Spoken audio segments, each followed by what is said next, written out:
testy. You want to know why I'm testy? I'll tell you why I'm testy. Today, I was nearly hung. I got into a fight with a psychotic albino. I met a human pincushion in the bathroom. I hit a cockroach, my best friend disappears, and then I'm nearly assassinated by a runaway elevator. I've had a bad day. Hello and welcome to the Bench Movie Club. I'm Ben. I'm Charlie. And today we're talking about the 1986 movie Vamp. Yeah, directed by Richard Wenk, who was the writer of the Equalizer trilogy and Craven. It stars Grace Jones, who's in A View to a Kill, Conan the Destroyer, every nightmare I've ever had. I've got an interesting fact about her. Yeah. She shocked audience members in a 1998 performance in Disney World when she exposed her breasts, and she's been banned from Disney World because of it. I see. Oh. Well, it's not the place, is it? So you think all these kids, and all of a sudden Grace Jones comes out there. And then, Well, does it surprise you? I mean, she's a bit mad. Yeah, it's Disney's fault, really. It's got Chris Makepeace, who's in Meatballs, and a film called My Bodyguard. He didn't really do a lot more. He's the sort of main guy in it. Yeah, I can't find any sort of up-to-date pictures of him. No. The others I can, but not of him. It's like he sort of disappeared. There's people that it's the same name, but I look and think I don't think that's him. Robert Russler, who's in Weird Science and Nightmare on Elm Street 2. Yes. Yeah, so he had that little spate there of like a few years. He actually had quite a career. Was carving out. Sort of like a Johnny Depp sort of style, wasn't it? Really, because he started off in Nightmare on Elm Street. Yeah. Yeah. He was good mates with Robert Downey Jr. as well, weren't they? Because that's right. They worked on Weird Science, and apparently Downey Jr. took him to the audition for Elm Street 2. You got Dedee Pfeiffer, who's in Falling Down. I didn't realise that was her in Falling Down. Have you seen Falling Down? Is that the Michael Douglas? She's in Frankie and Johnny as well. She plays Frankie's cousin. So I like Frankie and Johnny. That's Michelle Pfeiffer and of course that's her sister, Michelle Pfeiffer. Yeah, Michelle Pfeiffer's her sister. But so she's in that with Al Pacino. And she did a Playboy spread as well. Right, and she's also in Friends, an episode of Friends. Yes, that's right. Yeah. Geddy Watanabe, who's in 16 Candles. He plays Long.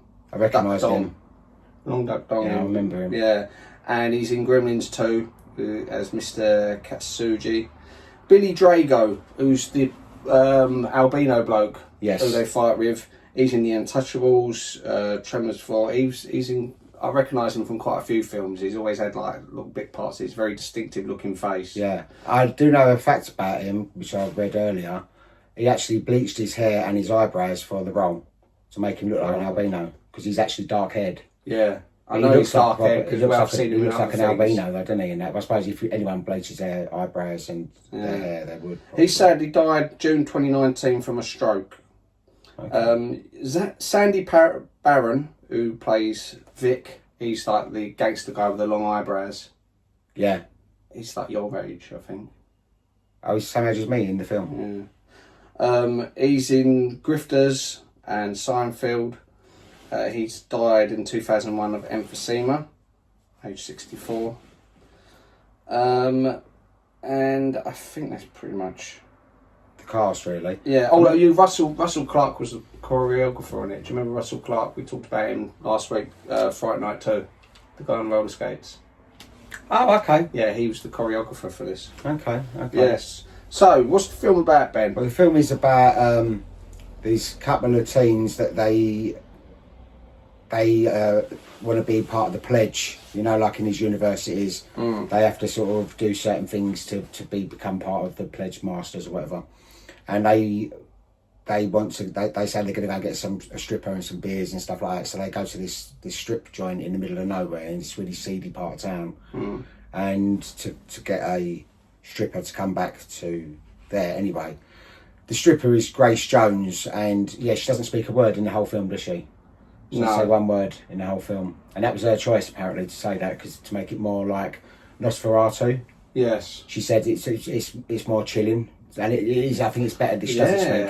I mean, she's really scary. I think she's probably the scariest second scariest vampire, I'd say, after Salem's Lot. Do you think so? I reckon if I had to rank all the vampires, she'd probably come second. She does look really good when she's got the teeth. So I found the teeth. Even before that, when she's doing a dance and she's got a white face paint and she's like, ugh, like that, that's...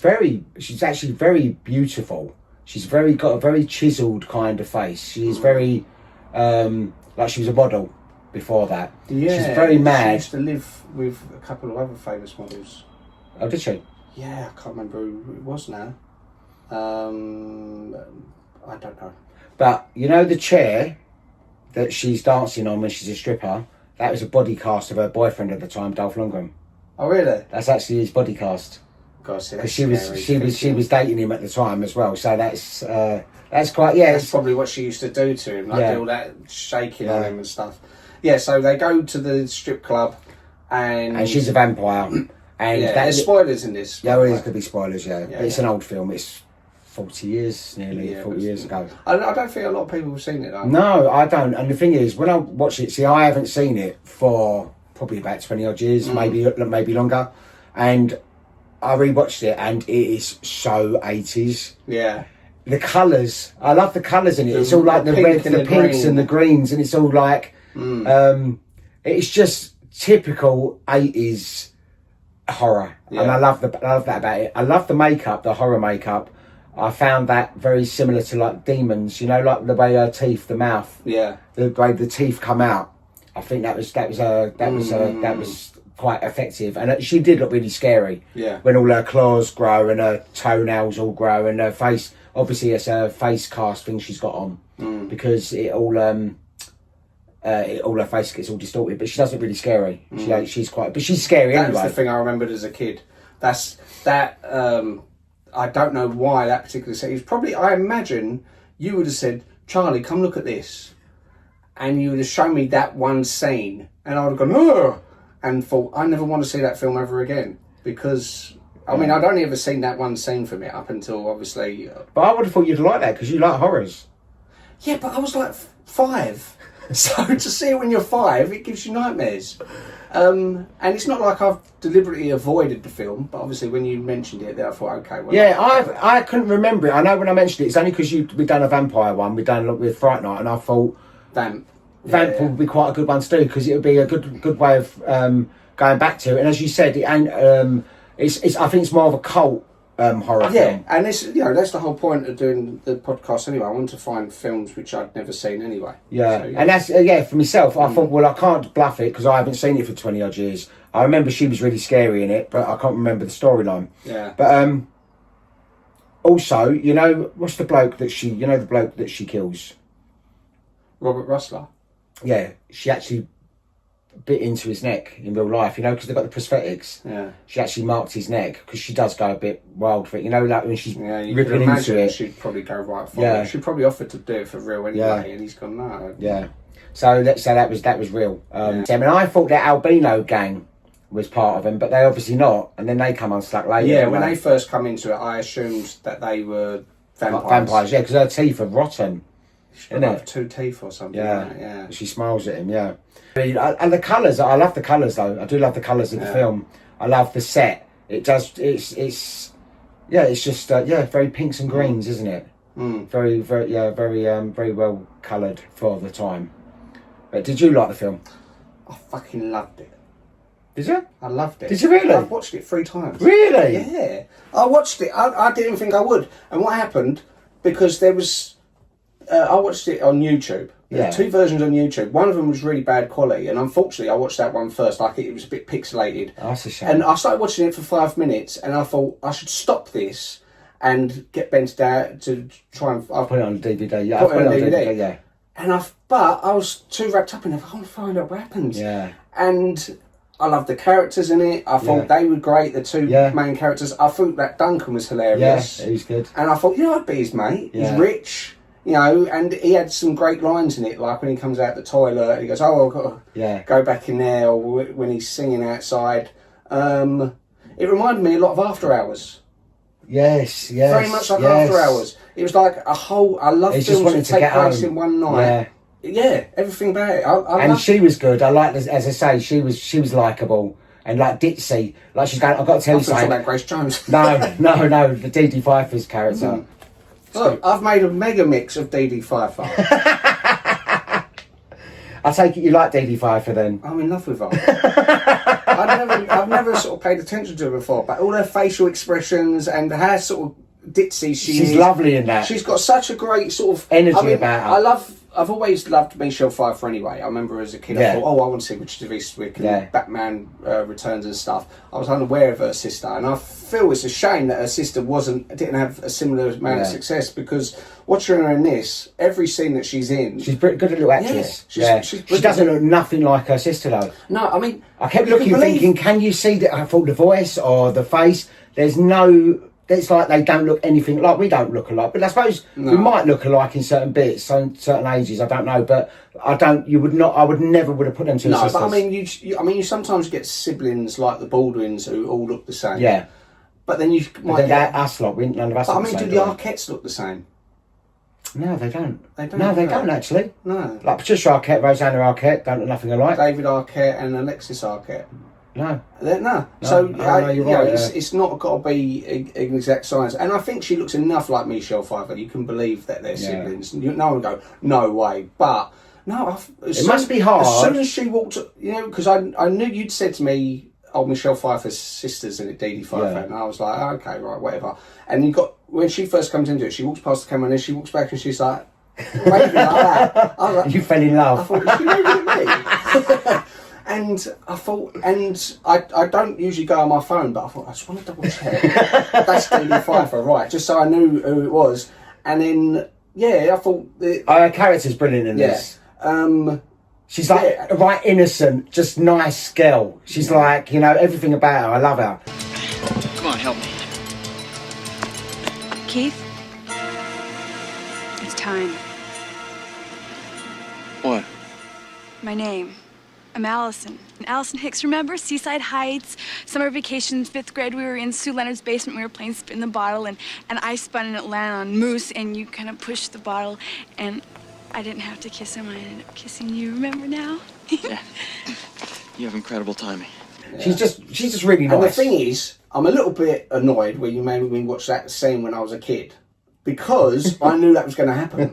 I think if you don't know it's going to happen, that's really shocking, because you think, oh, the two main guys, they're going to be like fine all the way through it. As soon as his neck gets bitten like that, and you think, well, he's dead, then it makes you more panicky for the other guys. Yeah, because you think, well, anyone's freak. Her presence is really scary. It's because she's really tall, really sort of slim, and like toned. She's very like muscular, but very fit. She's very and the way scary she's looking, tall, and like the bloke asking about Vegas or something, or also she'll go like that, and he'll go and he'll get scared. So it's down to people's reactions to it as well. But like when she rips that girl's heart out, and you think, so there's some genuinely scary bits in it. Yeah, I feel sorry for her, the poor girl. It's because she took him back there because he was supposed to have been on his own. Yeah, he was supposed to be on his own. Where that's where they obviously take loners, and then she feeds on them. Well, you see throughout the club. As I said, I watched it that first time. Then afterwards, I thought, I want to find out more about this. I was watching up documentaries and bits and pieces, and then I came across another version of the film, and I thought, let me look at, like, it's the same film, but better quality. And I watched it, I thought, this one's better quality. Right, I'm going to watch this then. So I watched that. A few days, the day after, but I sort of fell asleep because I was watching it. I was in bed like 1 a.m, and then I watched it again a couple of days ago. I thought, so you really liked it then? I really liked it. Oh, excellent! I thought it was great, and I loved because I like 80s. I like this sort of camp 80s sort of thing anyway. You can't make that now. Even if they tried to make something like that, it wouldn't come across the same. It would look like it's too. Like contrived, is it contrived the right word? Yeah. Where they're trying to make it look 80s, it's like they go over the top. No, there. You can't you can't fake that kind of. You can't fake eras really. No, you can do a homage to them, but you can never. They go wrong in the eras because they go too over the top with trying to make it look like that era. Yeah, I find. But also, so some of my favourite films are ones that take place overnight. Obviously, so you think. Judgment Night, After Hours, those kind of things, and this, one thing leading to another. Another one of my favourite genres is horror comedies. Yeah, because you think American Werewolf in London. Yeah, and this is a horror comedy. Yeah, and loads of horror comedies get it wrong because they're not scary enough or not funny enough. American Wealth in London obviously hits you out of the park. It's really funny and it's really scary. And I thought this was really funny and it was really scary. Yeah. It's like even the bits like, see when they get in the lift, like you said. Yeah. Oh, that's the other thing. Because that Robert Russell's character died, I was then, for the rest of the film, praying that nothing happened to Dedee Pfeiffer. Yeah. Don't hurt her. Don't make her turn into a vampire. I want her to win. And when they get in that lift and they're sort of laughing, and that she bloke's disappears. she's doing this little face where she's going. I thought it seems genuine. I think, he's so lucky to sort of have this bubbly like girl who's interested in him. Yeah. And then obviously he goes out the lift shuts. He goes back into the lift, and it's like Final Destination, where it's like crushing him. Yeah. And you think, oh God, is he going to die now? Because that's what it done well, is where it killed off one of the main characters quite early. Yeah, you don't know. Well, he could die because then maybe it ends up being Duncan's story, because Duncan ain't dead yet.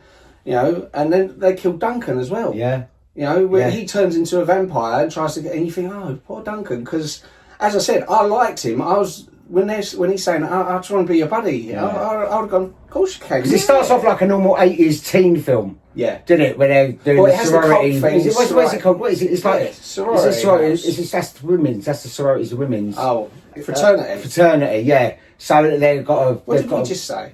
Sorority. Sorority's the girls. Right. I think. Okay. Yeah. But it's like at the beginning, it just starts off like one of them kind of almost like Killer Party as well. How that sort of starts off, isn't it? I think that's one of them. See, kind of films. and I liked like their chemistry. Even in that bit, straight away, I thought, you know what, I quite like these two guys straight away, because you got the Robert Russell one going, listen, this ain't in your interest. You want us to do, and the other one having little quips, and then they discuss it. He has the bow and arrow, which I thought, okay, well, obviously that's going to come into it. Yeah. With the arrow, but that's fine. I'm happy with that, because they haven't gone over the top with it. Going, you're really good at bow and arrow. It's literally just a little throwaway thing. He gets the bow and arrow, splits the apple, and he chucks in the apple, and I think.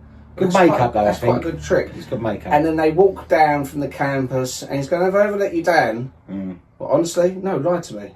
No, yeah. So I think straight from that part, I thought, you know what, I think I'm going to like this film. Yeah. And then because of the pacing of it, because it's constantly one thing after the other, him running through the sewers, you got that gang, and you think, and you sitting there the whole way through thinking, please don't let Dedee Pfeiffer turn into a vampire. And then there's certain moments like where you think, is she? Because they do it where he's like, he's when he gets the bow and arrow, yeah. and she's like, ugh, no teeth, and you think, but that doesn't mean you're not a vampire. And then it does this thing which was quite clever, and I noticed each time she walks out the shop, but we don't know she's walked out the shop. You don't see you sees the mirror. Yes. And it's only him in the mirror, and you think, I noticed that. And you look and think, has she got a reflection? But then as it cuts back down, you realise, no, wait, she's already out the store. Yeah. So is it? And I think that was clever how they've done that, because you think... I kept thinking, I was watching going, does she turn into a vampire? Is she? And I was thinking, maybe then when they kill Grace Jones, if she's a vampire, she might turn back to normal. That's what I was thinking. But I thought, I didn't want her to be turned. Yeah. Because she was just like, she's childlike. She's like really just nice and bubbly. Yeah, she's so enthusiastic, so excited to see him as well. Like, and he's like, no. So she's now knocked Isla Fisher off your top list, is she? She's definitely a contender. But the thing is, like I've looked at her in... I've just briefly looked at her other things. Oh yeah, she's always attractive, but in this, she was just like that kind of person. Yeah, is perfect. Yeah, for me, it's sort of like that's the kind of person I'd love to spend the whole night with. Yeah, okay, you know what? She's just fun. Yeah, not nice. Just for like, but just nice dirty stuff. But it's just like, it's just a nice girl. Oh yeah. But also, and I also thought as well, it must be like, as I say, she was a good actress. How must that be? Because her sister was so big. But at that point, her sister wasn't too big, was she? At that time. She'd done Scarface. Yeah, but she had actually the year after this was Witches of Eastwick, and I think that's when Michelle Pfeiffer's career started. You knew her name from then. No, I think the thing is, I think she would have just probably been happy for. Yeah, they're all close. She's got two sisters. Yeah, Michelle Pfeiffer's got two sisters, and they're all really. Like, she's worked. They've got Instagram pictures all the time. They're always really close, and I like that when you've got siblings that all get on with each other. And they've worked in things together. It's like, I always personally think if one of my siblings does well, I think, it's brilliant. You want them to. Most people who get on with their siblings, you want your siblings obviously like to benefit. You want them to come along for the ride, and that's whereas some are like they're like in battle with each other and they want to outdo each other. But I don't get that. No, because there's enough people in the world to battle with anyway. And why would you do that with the people that know you the best? Obviously, our brother George does personal trainer. Yeah. He does his personal training stuff. When I'm at work or if I'm talking to people and they're saying, I want to lose weight, I want to do this, I recommend him. Yeah. I say, he knows his stuff. The thing is with George, he's actually studied it properly and he knows more about the gym and your body and what's going on inside than most of these personal trainers, because he's really interested in the human body, and also he's about using your own body weights and working this and that. Is really good. He got me from, I was 20% body fat, he got me down to 13% body fat in 6 weeks. Yeah. And he's a nice bloke, George. And exercise, and he just said, what have you got at home? What things, Yeah. But anyway, digressing. But yeah, I think Dedee Pfeiffer was probably just pleased for Michelle Pfeiffer's career. I think you would be, and that's like knowing what they're like now. They are all really close. Like she's always does things with her sisters, and I think that's nice. Yeah. It's nice to know that doesn't matter how big you are or whatever, you all love each other. And as much as I like Michelle Pfeiffer in certain things, say like, let's say Batman Returns is her sexiest, her most attractive. I'll still pick Dedee Pfeiffer in this over that. Really? Yeah, over her. Sorry. Yeah. Because I just thought, she's lovely. And again, what's good is all the characters in it I liked. Yeah. Even the smaller characters. Yeah. And it was rewatchable because obviously when I finished obviously you watched it 3 times. And straight away I started messaging for you. Have you seen this film? You've got to watch this film. Really? Yeah, because I thought. See, it's weird that no one really knows about it. Like, my generation will, because there's loads of horrors like this out at that time. But I think that's the problem, because there was so many other, even in the 80s, vampire movies. There's so many, every year there was vampire stuff. It was a very big time for horrors in the 80s. Yeah. The 70s started kicked it all off, I think, really, with the horrors. So and then the 80s, it was like, there was all these kind of camp, funny kind of horrors, like Living Dead. What's the one with the woman? She's all white with the red hair, walking around naked through the whole thing with the zombies. Is that like the Living Dead or something? Yeah, well, it's Grace Jones for 1 minute in this, wasn't it? She was all white with red hair. But no, see, like we had that podcast where we said what's better, 70s, 80s or 90s horror, and I still think 80s because I like a bit of everything. I loved all the prosthetics. Everything in 80s was prosthetics, these over the top monsters and faces and rip and gore and stuff. She did look really scary as a vampire. Oh god, well, she looked scary before she was a vampire. When she was doing that stage show, and they were sitting there, and I was thinking, if I went into a strip club, and I was thinking, you do all these normal strippers, and all of a sudden, right, everyone. You think, oh god, what's this going to be? I don't like about it. Some of them strippers look quite ropey as well. It was like a proper strip club. Yeah. You know, it weren't all like these sort of all glamorous. They were just like sort of just. No. You know? But I mean, they was attractive enough that you'd go, oh yeah, of course, yeah. Because I've been to some strip clubs. I've been to a really seedy one in King's Cross where basically they dance on stage and then they come around with a glass and you put a pound in it. But yeah, when that Grace Jones comes out and does her thing and then it finishes and they're all sort of sitting there shocked, that's what I was like. You know what, actually I remember when I was first watching it and that was happening, I actually said out loud, I went, am I fucking stoned? It's like, what is going on? This is so weird.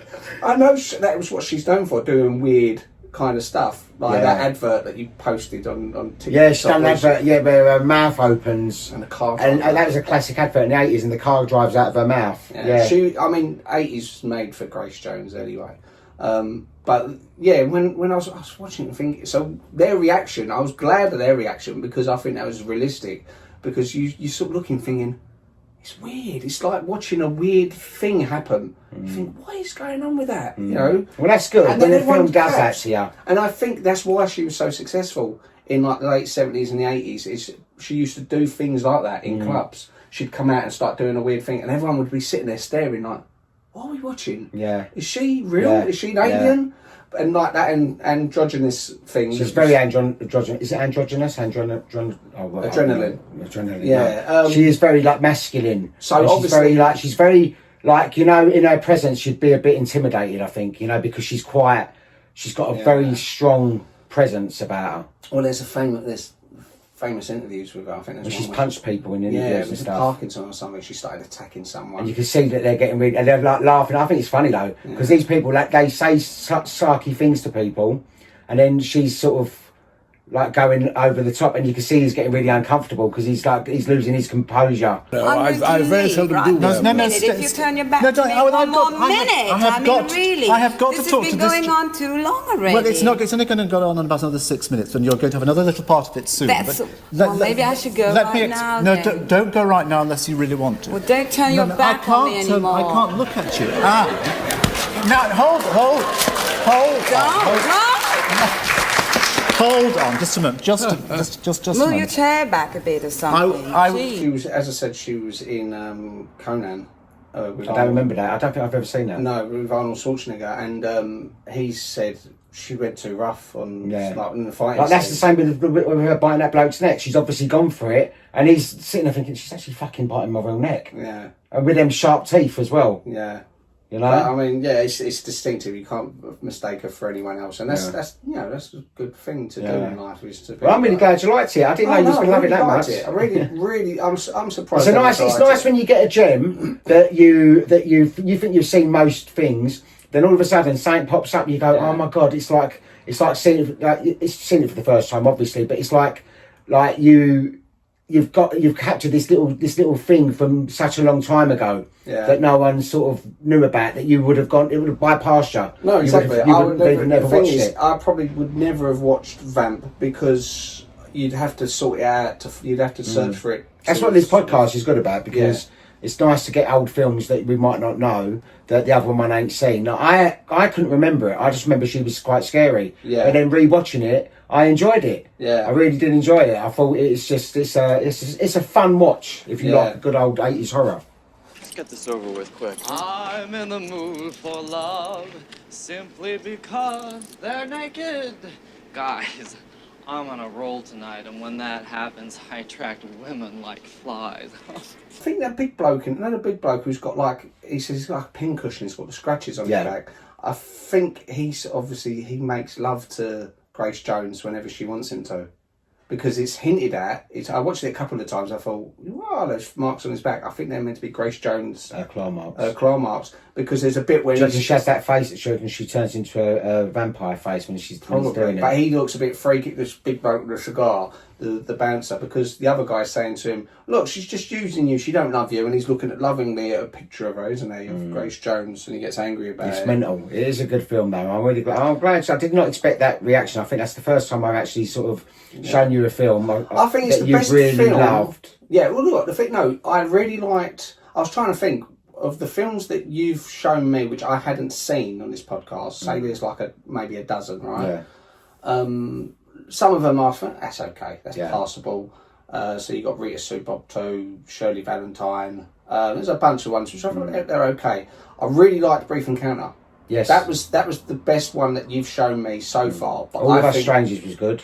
Oh no, All of Us Strangers as well. I love both of them. However, this has been the best one you've recommended. I think. That was surprising. I didn't expect that, but I didn't even know what to expect from it. So it was quite nice to watch it again, because I didn't remember how it ended. I don't remember the film. I just remember Grace Jones is a scary vampire in it. So, and it does all make it. It all connects, and it's. I love everything. It works perfect for me. And it's great pace. The pace is good. Yeah, it doesn't drag. There's no lulls. Yeah, it's literally just one thing after another, and watching it the second time, I thought, will I still like it as much, because I know what's going to happen now, and I did. I liked it even more, and I thought, I love this bit. Yeah, this is really good, and I know what's happening. I remember the first time I see the lift bit, and I actually thought, oh God, he's going to die, and his hand came out, and I still jumped the second time. I thought he's so close. So you'd watch it again then? Yeah, definitely. I've told Adam about it, because he likes panicky films. He likes films where we loved After Hours. Yeah, me and him watched that. Well, that's what I say. It's like a vampire version of After Hours. Like the main character, he's sort of like Griffin Dunn.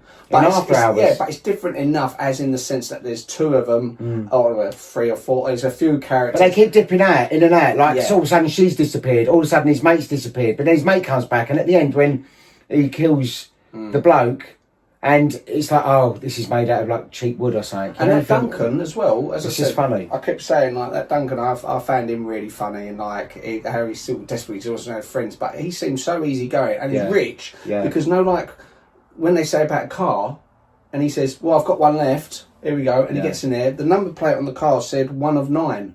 So he's got 9 cars. Right. So he's obviously well off, you know. Grace Jones was super pissed because her vibrator went missing when she was on set. Is that real? It's true. So you think she's shooting the scene, gone back, thought, I enjoyed that. Where's my fucking vibrator? Well, she's got a vampire coming makeup out, on. looking at people. Who's got my vibrator? I was like, I don't know, I'll buy you one. Oh, God. Yeah. I do like her, though. She actually still looks pretty good. I mean, I think she's in her 70s now. Yeah, you can't imagine her aging because she obviously She's got cares a very- lot about how she looks. Yeah. You know, I can imagine she looks after, does loads of exercise, physical. Yeah. She's obviously very sexual because you know she cares so much about her vibrator and like Dolph Lundgren. I know they had quite a very famous relationship. Yeah. I think they was like into He's probably the only person who can handle threesomes that. and stuff like that, and I think they done lots of, you know, like he was. Because he was like 6'5", sort of perfect specimen of a man. He was like muscly, like no body fat. He was sort of like almost a male equivalent of her. Yeah. You know. They were like a couple of little superheroes. I like the touches where, say, like you got because most of the strippers are vampires, aren't they? Which is obviously She was quite scary. The one that turns into vampire at the end when his mate's there, when his mate first comes back. Yeah, which reminds me, because her face, the facial makeup, and the fact that it's a strip club. This is obviously a big influence on Dusk Till Dawn, because Dusk Till Dawn obviously all set in a strip club, and the vampires in Dusk Till Dawn look exactly like that stripper who turns. Yeah. Which you just said when I was watching it. I think the third time I was watching it sort of dawned on me. I thought that kind of vampire look I thought I'd first seen in Dusk Till Dawn. This is 10 years before Dusk Till Dawn. Yeah. So I think it's obviously whether Tarantino admit it or not, because he doesn't like 80s films. But I liked like when because they're all strippers, they haven't got mirrors. There's no mirrors in there. There's no mirrors in the bathroom. Like Obviously, because they ain't got no reflections. and what they do instead, they're doing each other's makeup.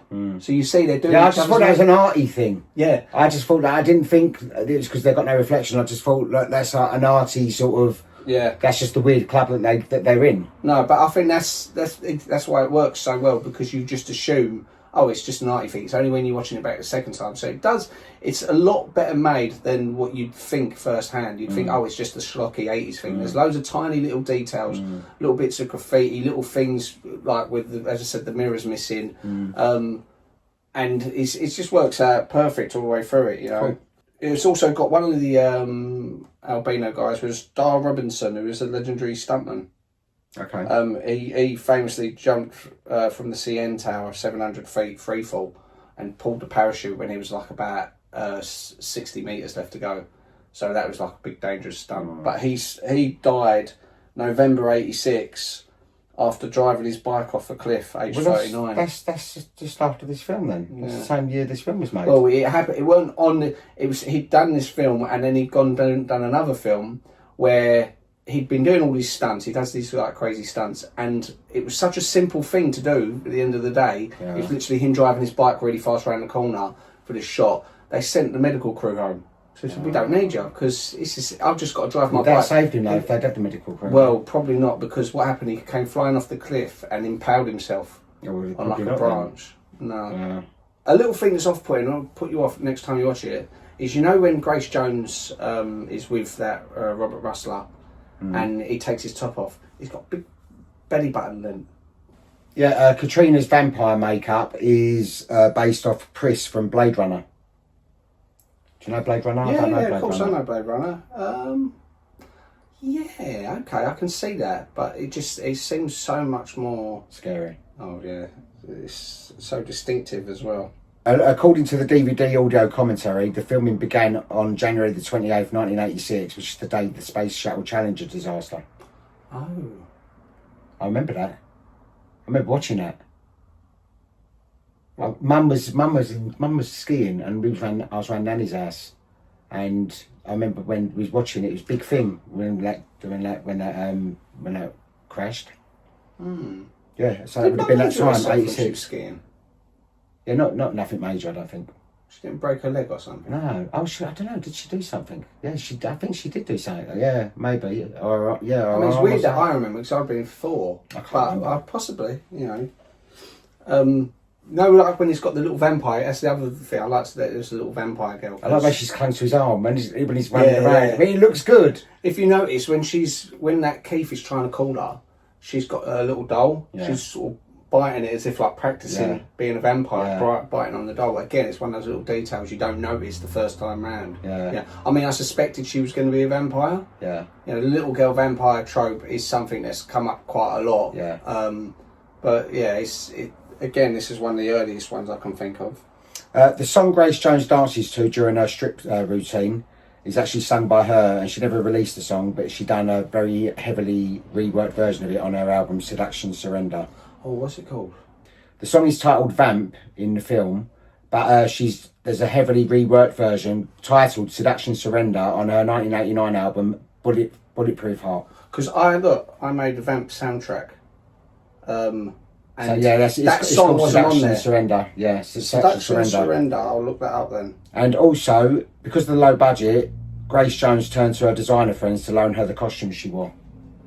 Because I think the only costume she's wearing is the wiry bra. But there was the other one where she's got like sort of triangles on her head. Yeah. When they're doing the fraternity thing at the beginning, he's got the voice on the tape, but that's actually Christopher Plummer. Christopher Plummer, I know the name. Old sort of. He was in He was in the last Knives Out. He's now sadly passed away, but he was quite old. What was you?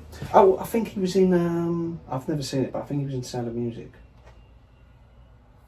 Sound of Music. Oh, Christopher Plummer. Christopher Plummer. Sound of Music. I didn't really like Sound of Music. I know I've never seen it. It's one of them films. I loved Mary Poppins, and it took me years to watch Sound of Music. I thought I've got to watch it, and I just didn't really like it. But he's the dad in the Sound of Music. Right. Yeah. I think the thing with Sound of Music. I mean, I've never seen it, and it's one of those films I've never seen. I've not really been that bothered about seeing it, but I know there's a lot of sentimentality with it because it was always shown at Christmas time. Yeah. So people who see it when they was young, they probably It's got a massive following. It's probably more than Mary Poppins. It's probably a fantastic film. It's just sometimes you think Catching it at the wrong time as well. Sometimes when you watch things at the wrong time because you feel like, oh, I'll watch I'm in this. the mood for this cheery shit. Yeah. Tina Turner was considered for the role of Katrina.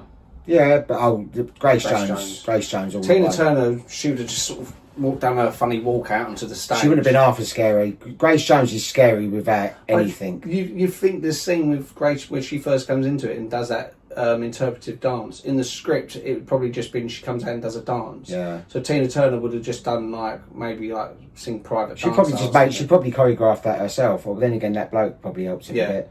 But she probably put a lot of what she wanted to do in it anyway. Oh yeah. People was probably too scared to say no. I just think it's funny, like when she goes, Yeah, you wouldn't want to meet her down the dark alley, would you? No. Yeah, she's quite a scary vampire. It was originally banned in the Canadian province of Ontario by the Ontario Censor Board. Why? They thought it wasn't friendly. Well, we liked it, so we had. Well, I really liked it, and because as I said, I recommended it to Adam, and he's going to watch it when he's off work. Yeah. And I thought, okay, well, I want to come round and watch it when you watch it for the first time. So fourth time then.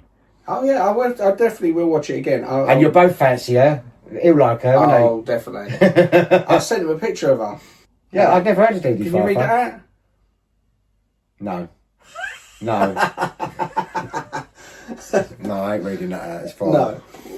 But It's love. Yeah. No, honestly, I just thought, oh wow, she was just perfect. It's the kind of, even when she has some people might get annoyed by her. I think she's supposed to be as if she's annoying, like how like he goes to get in the crate and she stands it. I think it's time, and you think, don't turn into a vampire. Yeah. And she goes, spin the bottle and blah blah and talk, and you think, I can't be mad at you, even though we're going to get killed because you're standing on this. Come on, then. Yeah. Oh, well, I'm glad you liked it. Yeah. Right. IMDb, it got 5.9 out of 10, which probably. Listen, I don't even care because I You loved it. No, I watched it and I thought, I know there'd be loads of people just sort of be really snooty about it and they'd go like, I don't like this Camp 80s horror sort of things, but I do. It's right up my alley, and I thought it's brilliant. Yeah. Rotten Tomatoes, it got 40% by the critics, and 49% by the audience, which I thought it would have got more by the audience because I thought it would have had a cult following. Yeah, they probably got put off by the Grace Jones. It's a very risky thing to have, to change. I think that she made it. No, Grace but Jones. no, not about Grace Jones in particular, but that attack when she kills AJ for the first time, when she bites his neck. And the way she rips that girl's heart out. But up until that's the very first time. Up to that point, there'd been a little bit of violence where they're fighting the blokes in the bar restaurant, but it was all very comedic tone. And then Grace Jones has the weird dance. She finds it a bit weird, and then she goes into full on horror, and it's not just like she bites his neck. She's like going to town on it, and it's She's genuinely so scary. Like exactly. the shot from above. It's just and the fact that they killed off a main character at that straight point, away. Yeah, and also a good character. Scary. Yeah, he's a good character. He's a fun character. I felt that was very sort of I think that's influenced by American Life in London. This particular conversation when he comes back from the dead, when he's a vampire, because he talks about, have you ever tried talking to dead people? Which is what Jack says. And he says something like, I'm a monster or something like that. You know, it's and then they're still talking at the end, and they're walking above ground, and he's walking. He goes, follow us. We're like underneath you. Yeah. So it's good. Right, the budget was $3.3 million, and the box office it made $5.2 million. Okay. It didn't lose. Yeah. Listen, selfishly, I don't care. I like the idea that there are films out there which not every single person has seen, and it's things that. And again, I wouldn't recommend it to certain people. I wouldn't expect Mum to like it in particular. But people who have similar sensibilities to us, who have a love for the 80s, a love for old camp horror films. Yeah, special vampires, effects, makeup. Good special effects. Again, anyone who says, "Oh, I like After Hours," not many people know about After Hours. But if I met someone who really liked After Hours, my next thing would say, "Have you seen Vamp?" And they'll go, "No," and I'd say, "Don't look into anything about it. Just watch it." I think it's better if obviously you got Vamp, so you're gonna it's gonna have vampires in it. But if you didn't.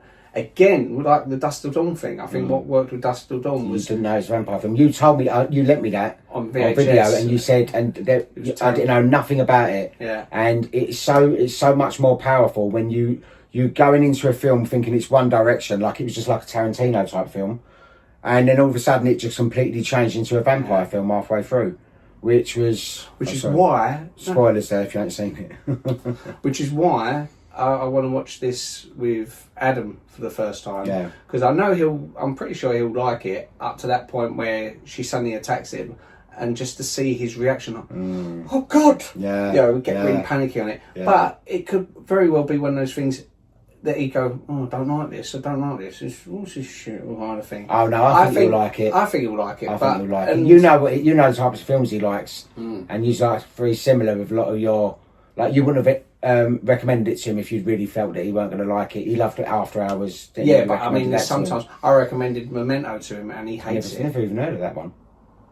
No, we'll do it one day. But Memento I love, and I got him to watch it. I explained the premise of the film, and he just said, "No, shit, His bloke kept saying Lenny, and it's just pissing me off." And I was like, "Oh, okay, fair enough." But we all don't say lots of films I've you don't like Bullworth? I don't like Bullworth. Or Old Boy? No, I can't stand Bullworth. Can't think about it. I had to re-watch it, the podcast we done the other day, and I'm like, and you can see I really am not amused. And I'm sitting there trying to go, look, I'm sorry I keep slagging it off. But no, but listen, that's fine. We can't all like the same thing. Like if I did not expect you to like this as much as you did, and that's really nice. And that was the thing. I was thinking, when are we going to do the podcast? Because I want to talk about it. Yeah, because we haven't mentioned it, have we, since I didn't know what your reaction was. That's why we come in to do this, so... Yeah, no, right, well that's brilliant then. Yeah. So next time, what are we doing? On the next episode, partly because of this and partly because of the previous one, I actually want to do my top 10 vampire films. Okay. That'd be quite good. I'd be interested in that. Yeah. See, does Vamp get onto my top 10? I'm sure Dedee Pfeiffer alone will get her onto your top 10. Oh, she's in my top 10. Yeah, all right. But, yeah.